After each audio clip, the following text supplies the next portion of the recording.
Assalamualaikum warahmatullahi wabarakatuh. Alhamdulillah rabbil alamin wassalatu wassalamu ala asyrafil anbiya'i wal mursalin sayyidina wa lana Muhammadin wa ala alihi wa sahbihi ajma'in. Allahumma salli wa sallim barik ala Muhammad wa ala ali Muhammad kama sallaita wa sallamta wa barakta ala Ibrahim wa ala ali Ibrahim fil alamin innaka Hamidum Majid. Amma ba'd.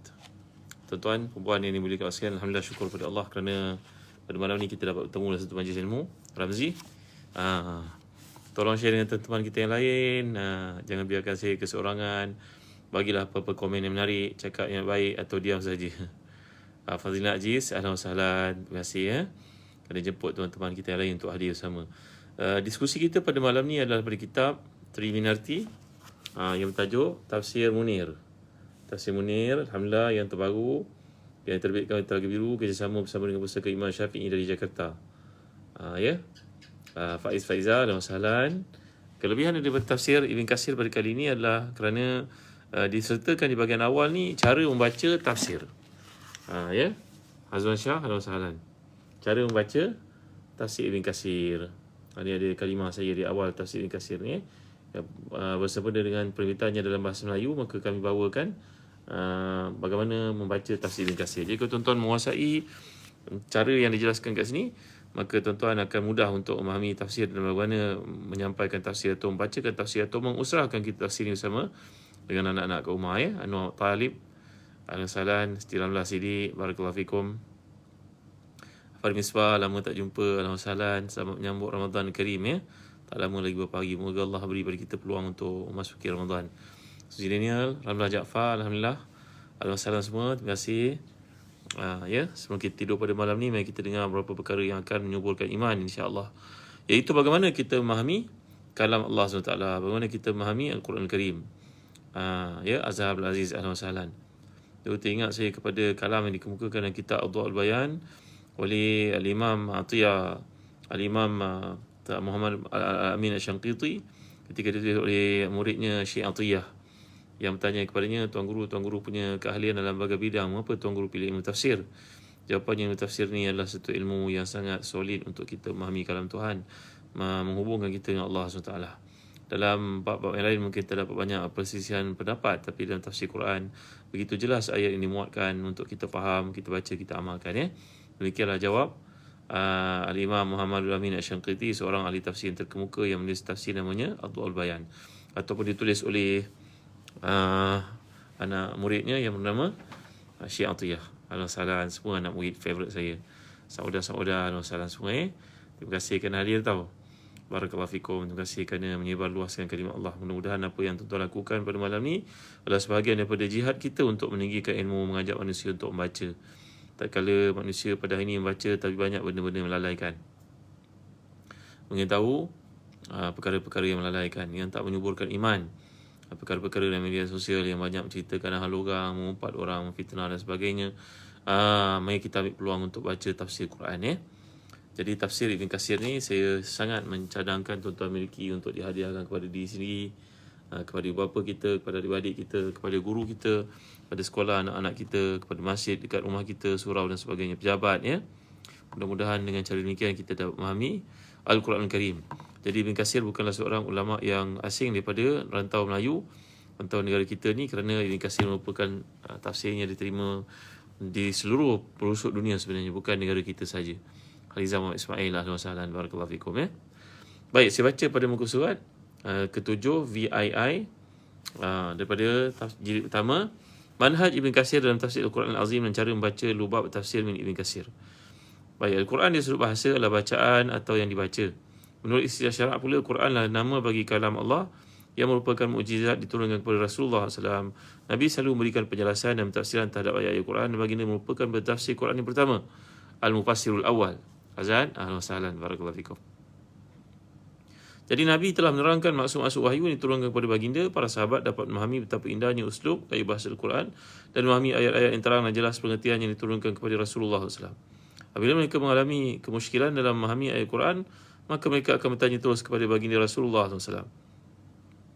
Sebagai contoh, ketika turun ayat ke-82 surah Al-An'am, A'udzubillahi minasyaitanirrajim. Alladzina amanu wa lam yalbisu imanahum bizulm. Mereka yang tidak memakaikan keimanan mereka dengan kezaliman. Ni ayat ini turun. Maka apa yang terjadi? Perkara itu menimbulkan keresahan terhadap para sahabat. Mereka bertanya satu sama lain, siapa kalangan kita yang tidak menzalimi diri sendiri? Maka Rasulullah SAW pun mentafsirkan maksud zulum atau kezaliman itu dengan maksud syirik. Tengok Al-Quran ni, Anissa Osman saling mentafsirkan satu sama lain. Ya. Jadi maksud zulum yang dikehendaki oleh Allah dalam surah Al-An'am itu sebenarnya dihuraikan dalam ayat yang ke-13 surah Luqman. Apakah ayat itu?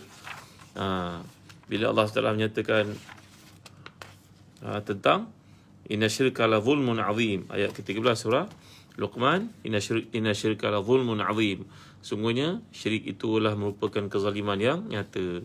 Jadi kerisauan para sahabat itu terubat bila mereka mendapat tahu daripada Rasulullah SAW yang mentafsirkan ayat berkaitan dengan memakaikan diri dengan kezaliman itu bukan maksud menzalimi diri dan kata melakukan dosa biasa-biasa. Tapi dimaksudkan memakaikan diri dengan kezaliman itu adalah merujuk kepada syirik. Kerana ayat ini ditafsirkan oleh ayat yang lain. Aminah jika amin. Jadi ayat surah Al-An'am yang ke-82 ini diterjemahkan, ditafsirkan oleh ayat daripada surah Luqman ayat yang ke-13. Jadi inilah peranan Rasulullah SAW dalam mentafsirkan wahyu, ya. Oleh demikian, nasi para sahabat tidak memerlukan kitab yang disusun khusus untuk menerangkan isi Al-Quran. Mempelajari tafsir itu tidak sukar buat para sahabat. Mereka memahami tafsir Quran kerana Quran turun dalam bahasa mereka. Tambahan pula mereka menyaksikan sendiri suasana dan peristiwa turunnya ayat-ayat Quran. Namun demikian, tahap kefahaman ini tentu berbeza di antara satu sama lain.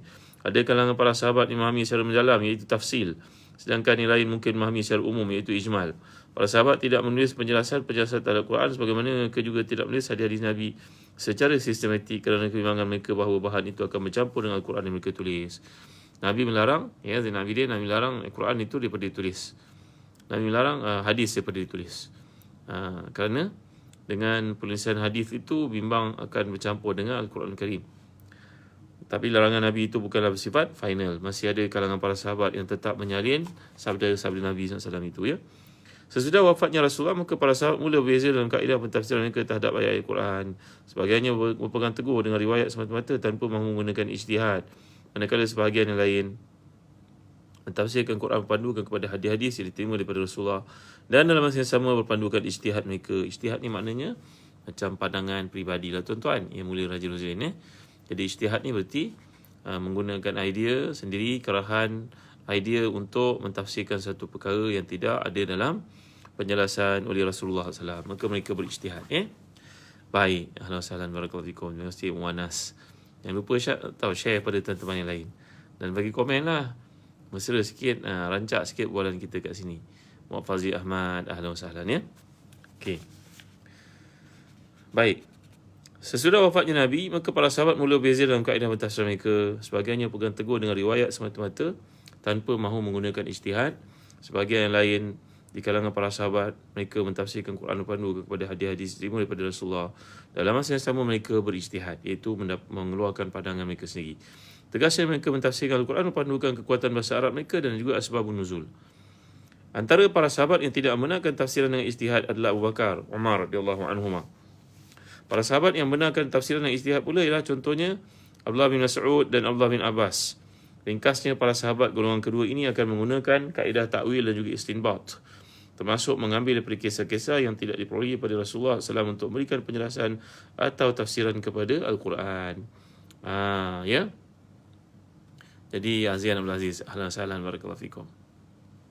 Ya. Baik. Jadi dalam konteks ini terdapat dua mazhab di kalangan para sahabat sendiri, sama ada mentafsirkan Quran berpandukan kepada Al-Quran sahaja dan juga riwayat yang datang daripada Nabi, ataupun yang kedua menggunakan pandangan-pandangan peribadi mereka yang dipanggil sebagai ijtihad, ya. Termasuk dalam bahan yang menjadi rujukan para sahabat adalah apa yang diambil daripada kitab Taurat dan juga tambahan-tambahannya. Bahan-bahan diambil daripada kaum Yahudi yang masuk Islam seperti Ka'abul Ahbar, Wahab bin Munabbih. Ibn Abbas banyak menemani Ka'ab al-Ahbar. Jadi, ya, tuan-tuan boleh katakan. Kat sini kita dapat lihat bagaimana berlaku perbezaan pandangan para sahabat sendiri dalam konteks pentafsiran mereka kepada Al-Quran. Jelasnya apabila para sahabat ingin mengetahui berita-berita umat yang terdahulu ada kaitannya dengan ayat yang ditafsirkan, menyebabkan mereka rasa perlu menyelidiknya daripada para pendeta Yahudi dan juga Nasrani yang masuk Islam. Kerana ketiadaan penjelasan secara terperinci daripada Rasulullah SAW, maka para pendeta Yahudi dan Nasrani yang dipanggil sebagai ahli kitab itu menerima riwayat-riwayat daripada hikayat-hikayat atau kisah-kisah yang diceritakan secara turun-temurun dari datuk nenek moyang mereka. Di sinilah bermulanya masuk unsur-unsur Israiliyat. Israiliyat tu berasal dari perkataan Israel, tuan-tuan, ya. Israiliyat. Jadi kerana kita juga akan lihat dalam tafsir ni ada Nasraniyat, diambil daripada bangsa Nasara. Israiliyat diambil daripada kebanyakannya daripada bangsa Bani Israel, iaitu Yahudi. Ahlan wa salim. Baik. Kerana para sahabat ingin memperkuatkan kebenaran perutusan Nabi sebagai Nabi akhir zaman sebagaimana yang turut dikemukakan dalam keterangan kitab itu sendiri, Alkitab sendiri. Jadi mereka menggali apa yang terdapat, Jia Bing Chuan, ya. Mereka menggali apa yang terdapat dalam kitab-kitab yang terdahulu seperti pandangan Bani Israel atau pandangan Nasara, tujuannya untuk memperkuatkan perbincangan Muhammad Zain Baharudin. Alhamdulillah, barakallahu fikum. Bismillahirrahmanirrahim.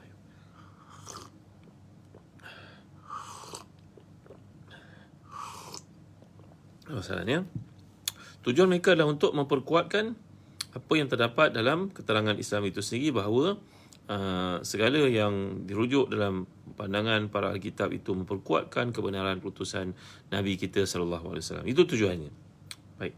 Jika generasi para sahabat mereka menghubungi ahli kitab di kalangan Yahudi yang masuk Islam seperti Wahab, Ka'ab dan Abdullah bin Salam, maka para tabi'in tidak terkecuali, iaitu mereka mendampingi Ibnu Juraij sebagai contohnya. Lina Mukmin, ya. Jadi mereka mendampingi golongan yang masuk Islam di kalangan ahli kitab ini bertujuan untuk mendengar apa perspektif agama sebelum mereka masuk Islam, Yahudi contohnya ataupun Nasara, ya. Dengan demikian masuklah penjelasan kisah ini ambil daripada ahli kitab yang dikenali sebagai Israiliyat dalam kitab-kitab tafsir dalam hal yang tidak berkaitan dengan hukum hakam. Jadi para sahabat Nabi ini mereka mencedok apa yang terdapat dalam pandangan ahli kitab. Bukanlah mereka mencedok dengan membabi buta. Mereka juga merupakan orang yang ikhlas untuk agama. Justru mereka menapisnya, mengambil mana yang ada kaitan dengan perbincangan mereka. Setakat itu. Mereka tak ada pula membawa pandangan-pandangan yang pelik, yang ganjil. Tidak, mereka tidak bawa seperti itu, ya. Baik. Sebagai konsekuensi dari pentingnya tafsir Al-Quran, maka para mufassir menetapkan kaedah-kaedah dan prinsip-prinsip dasar sebagai prasyarat dan syarat dalam mentafsirkan Quran secara tepat dan benar. Tafsir seperti yang ditarifkan oleh para ulama, contohnya Zarkashi, Al-Imam Zarkashi, ya. Beliau ada tafsir, ada kitab namanya Al-Burhan. Jadi menyebut bahawa satu yang menerangkan makna-makna Quran dan mengeluarkan hukum secara hikmah-hikmahnya, itu maksud tafsir. Apa dia? Satu yang menerangkan makna Quran, mengeluarkan hukum dan hikmah-hikmahnya, maka itu dipanggil sebagai tafsir. Terima kasih yang saya star kepada saya. Barakallahu fikum. Terima kasih banyak, ya. Ringkasnya ilmu tafsir ini satu disiplin ilmu yang berperanan memberikan penjelasan terhadap maksud firman-firman Allah sesuai dengan kemampuan manusia. Kemampuan dari tafsir pula berbeza-beza disebabkan berlakunya perbezaan terhadap apa yang diperjelaskan dalam tafsir masing-masing. Jadi kita bila orang tanya, apakah tafsir yang paling bagus untuk baca, ya? Jawapannya tidak ada, tuan-tuan. Semua tafsir ni punya kelebihan. Ya, Haniza binti Alias. Ada tafsir yang beri penekanan unsur hukum, ada tafsir yang beri penekanan bab aspek sirah, ada tafsir yang memberi penekanan terhadap perkara berkaitan dengan akidah, ada tafsir yang memberikan penekanan terhadap apa yang dimaksudkan dengan bandingan.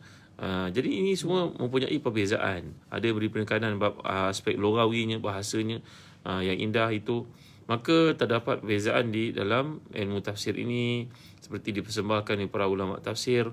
Mereka menulis apa yang mereka faham terhadap Al-Quran itu mengikut pandangan mereka yang berbeza-beza. Penguasaan mereka dalam bidang berbeza-beza, ya. Jadi kalau ada orang kata apakah tafsir yang terbaik, kita tak boleh jawab apa yang terbaik. Semuanya terbaik belaka. Tapi terpulang kepada kita, apakah kita punya target dalam baca tafsir Quran. Jadi tafsir Ibn Katsir ni untuk tuan-tuan tafsir yang paling mudah untuk faham.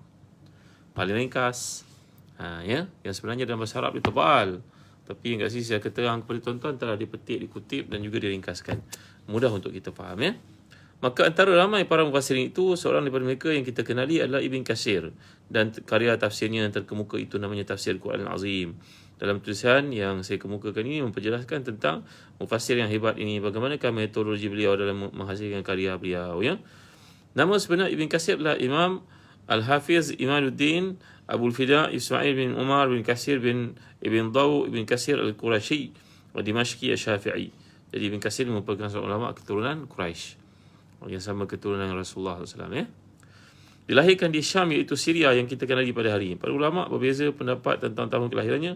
Pendapat yang paling kuat, Ibn Katsir dilahirkan pada tahun 700 Hijrah dan wafat di Damsyik pada bulan Syaban tahun 773 Hijrah. Berapa ratus tahun tuan-tuan? Kita sekarang 1444, mana dah 700 tahun lebih. Asma Mahsuri. Allah salah saudara-saudara, ya. Dan beliau wafat di Damsyik pada tahun 773 Hijrah. Maknanya dalam usia 73 tahun. Baik. Ayahnya meninggal dunia pada usia pada tahun 703 Hijrah ketika Ibn Katsir masih kecil. Kehidupannya kemudian dibantu oleh saudaranya bernama Abdul Wahab. Seluruh waktunya diperuntukkan untuk menimba ilmu pengetahuan. Beliau mengkaji, mempelajari, mengenal berbagai disiplin ilmu pengetahuan. Ibn Katsir menuju ke Damsyik untuk mencari ilmu. Beliau mempelajari kitab-kitab fiqh, hadis, tafsir, sejarah dan juga bahasa, sehingga dia menguasai banyak ilmu. Tengok kesungguhan orang dulu belajar, Akmal Zarif, kesungguhan yang jarang kita dapati pada orang kita pada hari ini, kerana kehidupan kita terlalu banyak sangat dia punya interceptionnya, banyak sangat dia punya penyimpangannya. Baru je nak baca dah masuk TikTok, tengok pula. Baru je nak baca tengok ada Insta masuk, tengok. Baru nak baca dengar orang sibuk-sibuk cerita. Jadi kita ni tak pernah dapat baca sampai habis. Sedangkan orang terdahulu, mereka akan baca, mendalami, menghayati. Allah berkatnya hidup mereka walaupun kehidupan mereka serba sederhana, tak ada kenderaan canggih macam kita pada hari ini. Nak bergerak satu tempat ke tempat yang lain pun jauh, kena naik unta. Tapi ya Allah, ya Tuhan, berkatnya hidup mereka, ya. Di samping itu, Ibn Katsir adalah seorang yang sangat bersungguh-sungguh dalam menuntut ilmu hingga menguasai berbagai disiplin ilmu dan iktiraf sebagai seorang yang alim oleh para ulama yang sezaman dan juga selepas zamannya. Beliau juga terkenal dengan sifat zuhud. Zuhud ni maknanya bererti, tuan-tuan. Kalau Salam Faizal bererti tidak memandang dunia. Saya pernah jelaskan kepada tuan-tuan, zuhud bukan bererti kita buang dunia, ya. Mungkin orang kaya tapi zuhud. Orang miskin pun tidak zuhud. Zuhud berarti walaupun diberi oleh Allah seisi dunia sekalipun tidak menghairankan dia, tidak memesongkan, tidak menggoda dia dan tidak melalaikan dia. Itulah orang yang dapat beramal dengan sifat zuhud, ya. Ibn Katsir telah menghabiskan hidupnya dalam menuntut ilmu daripada ramai para ulama. Di sini hanya saya akan nyatakan beberapa orang guru Ibn Katsir yang berpengaruh besar dalam perkembangan ilmunya. Antaranya pertama Abdullah bin Muhammad bin Husain bin Ghailan al-Ba'labalaki yang merupakan gurunya dalam pelajari Al-Quran. Kedua, Muhammad bin Ja'far bin Far'ush, beliau adalah gurunya dalam ilmu qiraat. Yang ketiga, Dhiyauddin Abdullah Az-Zarbandi An-Nahwi yang menjadi gurunya dalam ilmu nahwu. Yang keempat, Syekhul Islam Ibn Taymiyah. Ibn Katsir dalam menuntut ilmu menyebabkan berbagai bidang daripadanya. Ibn Katsir banyak dipengaruhi pendapat gurunya ini. Malah oleh kerana kekagumannya pada Ibn Taymiyah, beliau telah mewasiatkan agar dikebumikan bersebelahan makam gurunya itu. Dengar, ya, Ibn Taymiyah ni seorang ulama mazhab Hanbali, tapi Ibn Katsir mazhab Syafi'i. Jadi kita dalam hidup ni ambillah daripada banyak sumber. Jangan berguru dengan seorang saja, kan mustahil seorang guru boleh menguasai segala-galanya. Innaka la tadri khata mu'allimik hatta tadrus min indi ghairihi. Kamu tidak akan dapat mempelajari ilmu itu, mengetahui kekurangan seorang guru kamu sehingga kamu belajar daripada orang lain selain daripada dirinya. Jadi kita ni belajar daripada banyak guru. Jangan bergantung dengan satu saja, kerana seseorang itu tak boleh menguasai semua ilmu. Betul, kalau kita belajar tafsir dengan dia, ilmu hadis kita belajar daripada orang lain yang pakar dalam hadis, yang ada keahlian dalam hadis. Kita takkan jumpa orang yang pakar dalam kata sebenar-benarnya, tapi orang yang mempunyai pengkhususan dalam bidang-bidang yang dimaksudkan, ya. Lagi Ibrahim bin Abdul Rahman Al-Ghazali, iaitu gurunya dalam memahami mazhab Syafi'i. Lagi Najmuddin Asqalani, gurunya memahami hadis. Lagi Yusuf bin Abdul Rahman Al-Mizi. Di samping Ibn Katsir mempelajari berbagai ilmu daripada gurunya ini, beliau juga telah mengahwini anak perempuan kepada gurunya itu. Allah untungnya dapat kahwin dengan anak pada tuan guru. Tuan guru orang saleh, orang alim. Maka itulah yang dinikmati oleh Ibn Katsir kerana berkahwin dengan anak tuan gurunya. Tuan gurunya orang saleh, orang berilmu. Jadi dapat ilmu, dapat isteri sekali, ya. Keturunan yang mulia-mulia lagi. Kita pun pada hari ini kalau tengok ada orang yang layak untuk jadi menantu, jadi isteri kepada anak kita ataupun suami kepada anak perempuan kita, Kita jangan malu-malu bertanya. Kan tuan-tuan? Seorang tuan guru bercerita bagaimana dia minang isinya. Jumpa dengan ayah isinya itu sebelum dikahwin lah. Assalamualaikum pakcik. Waalaikumsalam warahmatullahi wabarakatuh. Saya dah ajar pada pakcik. Kalau pakcik terima, alhamdulillah ya. Kalau pakcik tak terima, Allahu akbar. Tapi kalau tak terima, mungkin dia dah ada orang. Saya minta jasa baik pakcik, janganlah buka aib saya. Malu saya letak kat mana muka. Tanya pada bakal mertua dia. Tanya betul-betul, jangan malu. Ya, kita kadang nak gunakan orang perantaraan, kadang orang perantaraan pun tak jujur. Dia pergi hebahkan pula dah cerita tu kepada orang lain, dah kita malu tak masal. Ni cerita pada orang muda-muda lah. Rohana kita ada anak lelaki, anak perempuan, pergi ke masjid, kenal orang kat masjid tu ada anak yang lain gender daripada anak kita, mungkin kita boleh dekati. Tak ada malunya. Tak adalah istilah orang kata pada hari ni macam pergi cari timba lah. Tak ada. Kita kena bersungguh-sungguh sebagai ibu. Bimbang anak kita besok terikut orang lain pula. Saya saja cerita pada tuan-tuan tahu, di sebuah universiti ada seorang budak perempuan. Tiba-tiba dia telah pun didapati mempunyai perhubungan dengan pemandu lori yang angkat sampah, tuan-tuan. Maafkan saya, kita bukan hina kerja ni semua mulia. Budak perempuan belajar universiti, degree dalam satu bidang, dah dia minat pada pemandu lori sampah pula paginya. Maka akhirnya orang pun nampak berjumpa. Maka pensyarahnya pun, wardennya pun beritahu pada ayahnya. Maka ayahnya pun marah pegang kepalang. Kau banyak-banyak orang pemandu sampah tu yang kau nak, tak ada orang lain ke? Taufik al-Wasalan ya. Ni cerita je, kita bukan hina pekerjaan itu, semua pekerjaan mulia. Kerana dia bukan mencuri kan. Tapi tak kenalah nak, engkau ni ada belajar tinggi, biarlah kahwin dengan orang lebih layak. Engkau pun baru tahun 2. Dia pendekkan cerita, tuan-tuan. Akhirnya bila tanya kepada budak perempuan ni, budak perempuan ni hanyalah tertarik kepada abang itu, pakcik itu yang bawa lori sampah itu, kerana orang itu menegurnya, mengatakan, oh cantiknya baju. 1 hari, 2 hari, 3 hari, 4 hari, berminggu-minggu dia menegur begitu. Nampak je orang perempuan ni tegur. Pandailah orang lelaki ni mikat. Hari sekali dia pun terpikat dengan pemandu lori sampah tu. Bukanlah kerana orang lain tak ada, tapi kerana pemandu lori sampah tu yang pandai memujuk dia. Dalam hidup ni kadang-kadang kita kena puji dia, tuan-tuan. Tengok anak kita, anak perempuan kita puji, cantiknya tudung Kak Long, beli kat mana nak? Tutup aurat elok ya. Tak ada apa pun, bukan kena bayar pun. Kan? Kita kalau nak senyum ni gunakan berapa muscle dekat muka kita? Tak sampai 20 muscle, berbelas je. Tapi kalau kita nak masalkan muka, terpaksa guna berpuluh-puluh muscle kat muka kita ni, nak bagi muka berkerut, macam tu cemburut dalam bahasa Indonesia kata. Jadi kita jadi ayah, jadi suami, kena pujilah isteri kita, anak-anak perempuan kita, adik kita puji. Oh pandai parking ni, ya Allah baru dapat lesen. Pujilah sikit, tuan-tuan. Jangan kata pula 15 minit ayah tunggu tak habis-habis reverse. Hina sangat orang tu, langsung dia tak nak bawa kereta nanti. Ya. Jalan, saya pernah baca pada tuan-tuan kisah daripada buku ni kan. Al-Hallu Al-Fatih Az-Zahabiyah Likulli Musykilatin wa Qadiyah. Penyelesaian, solusi, kunci, keemasan, menyelesaikan banyak isu dan juga banyak perkara. Kan tak pernah saya baca pada tuan-tuan, orang perempuan ni kena puji kan. Allah bila cerita buat orang perempuan ni, Allah cerita kaita taqra'inha wa la tahzan. Orang perempuan ni jangan bagi dia menangis, jangan bagi dia sedih. Dia kalau sedih besok rambut dia cepat gugur. Kan kulit dia berkedut. Kesian kat isteri kita, kesian kat anak-anak perempuan kita, kesian kat ibu kita. Jangan sakiti mereka, tuan-tuan.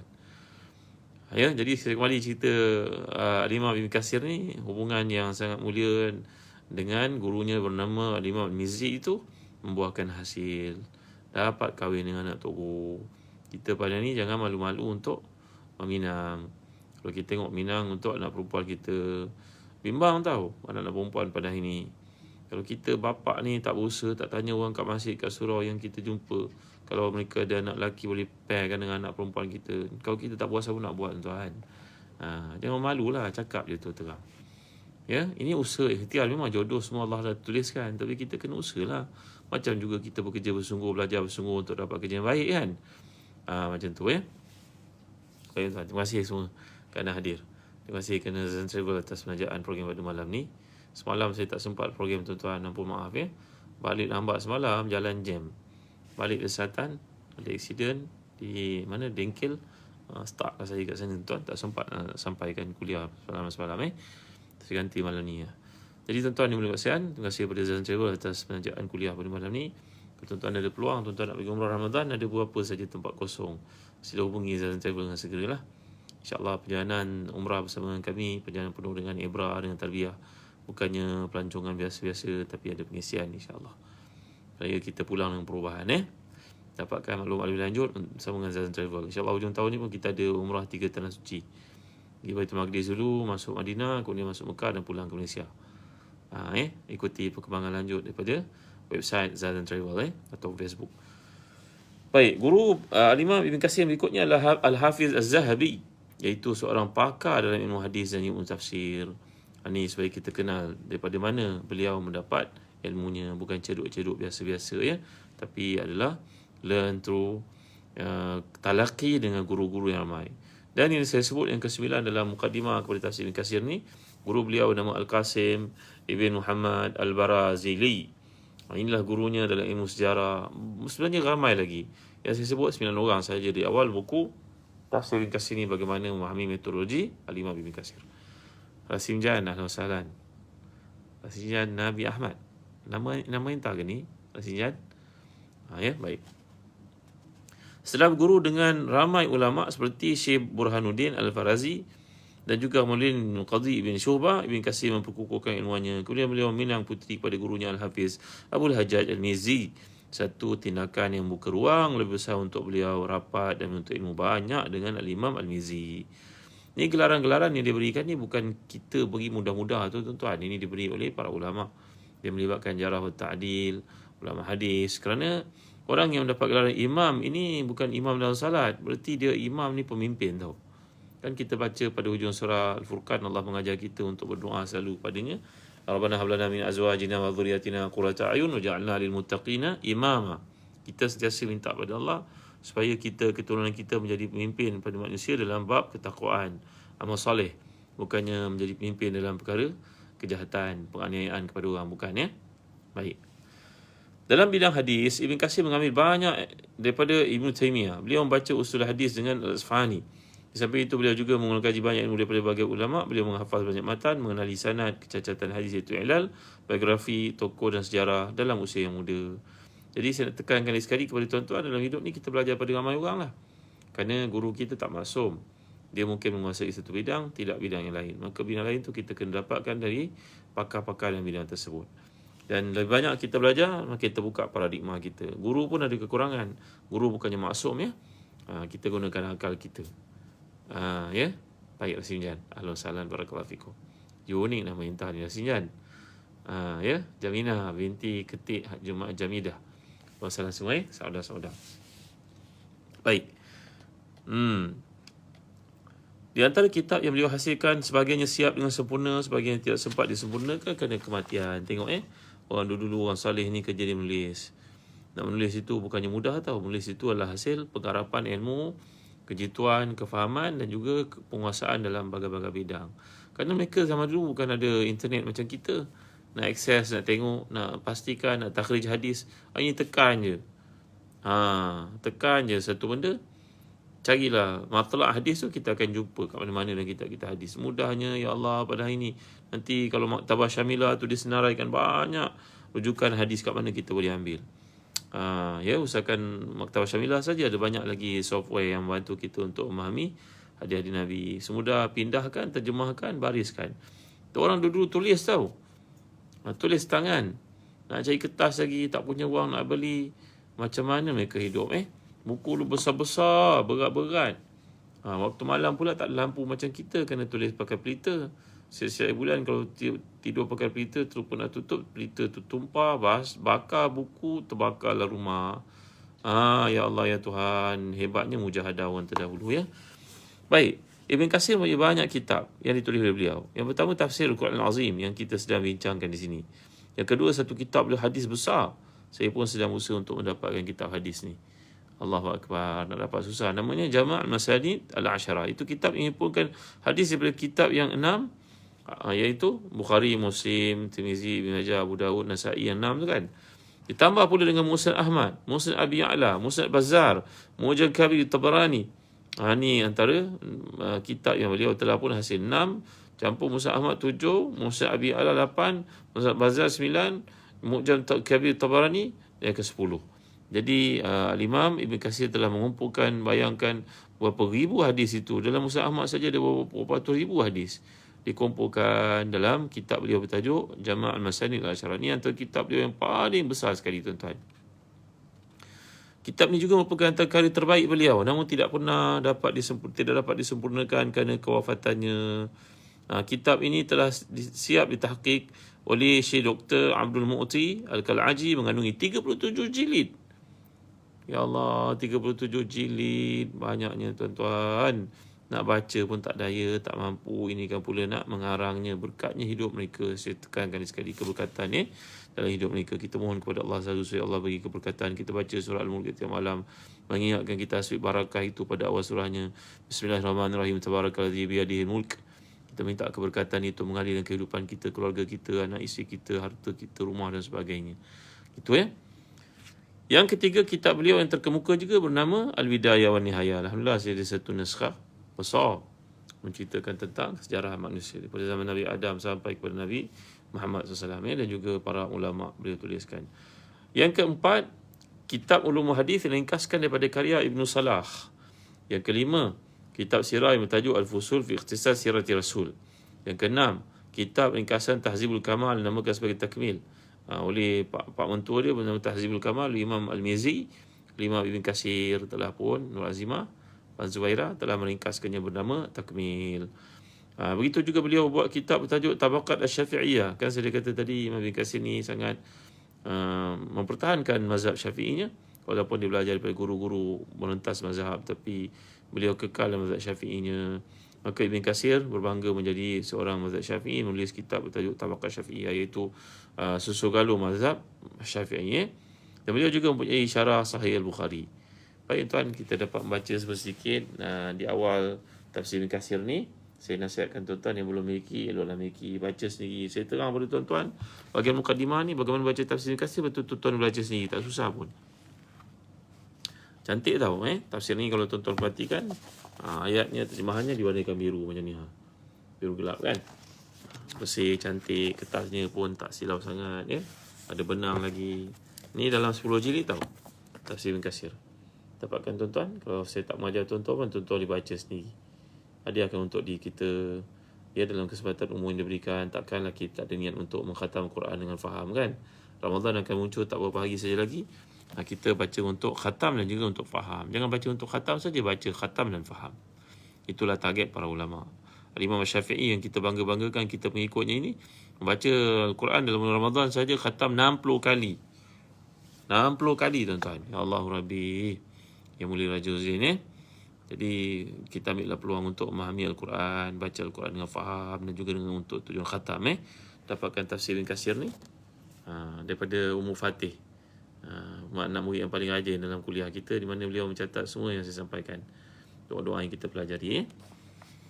Dan terakhir sekali tuan-tuan, samalah kita belajar satu doa. Saya dah ajar doa ni banyak kali, saya ajar lagi sekali. Allahumma inni as'aluka imanan la yartad wa na'iman la yanfad wa murafaqata nabiyyina Muhammadin sallallahu alaihi wasallam fi a'la jannatil khuld.